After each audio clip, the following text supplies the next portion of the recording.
நடிகர் அரவிந்த் அவர்கள் தன்னுடைய நீண்ட நாள் காதலியான சாரா அப்படிங்கிற பெண்ணை தன்னுடைய 50 வயதில் கல்யாணம் பண்ணியிருக்காரு.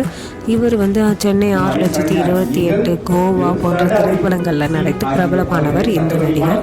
அதன் பிறகு வேறு எந்த பட வாய்ப்புகளும் பெருசாக தமிழில் வரல. அதுக்கப்புறம் மலையாளங்களில் இவர் ஒரு சில படங்கள் நடிச்சிருக்காரு. மலையாளத்துலேயும் இவருக்கு பெரிய வரவேற்பு, பெரிய ஒரு வாய்ப்பு கிடைக்கல.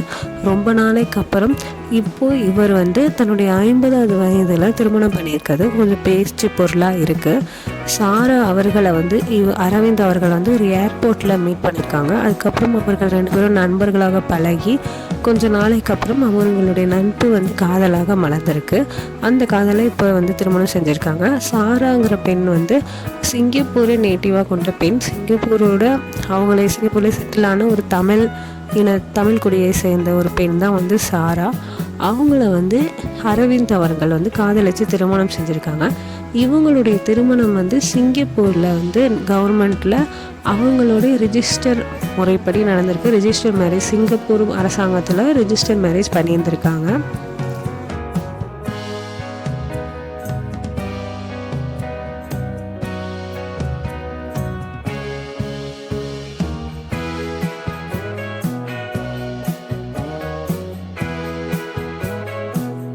அங்கே சிம்பிளாக ரிஜிஸ்டர் மேரேஜ் பண்ணிவிட்டு ரிசப்ஷனு ரொம்ப கிராண்டாகவே பண்ணியிருந்திருக்காங்க.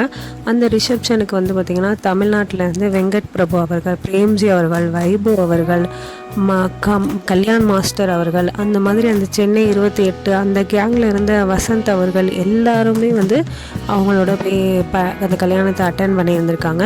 அவங்க எல்லாருமே ஷேர் பண்ணது என்னென்னா, அந்த சென்னை படத்திலிருந்து நாங்கள் எல்லாருமே ஒரே டீம், ஒரே ஃபேமிலியாக தான் இருந்திருக்கோம். நாங்கள் எல்லாருமே ஒருத்தர் விட்டு கொடுக்காமல் இவ்வளோ நாள் இருந்திருக்கோம், ஒற்றுமையாக தான் இருந்திருக்கோம் அப்படிங்கிற மாதிரி பேசியிருக்காங்க. அங்கே பிரபலங்கள் எல்லாருமே அரவிந்த் அவர்களை மனசார வாழ்த்தியும் இருக்காங்க.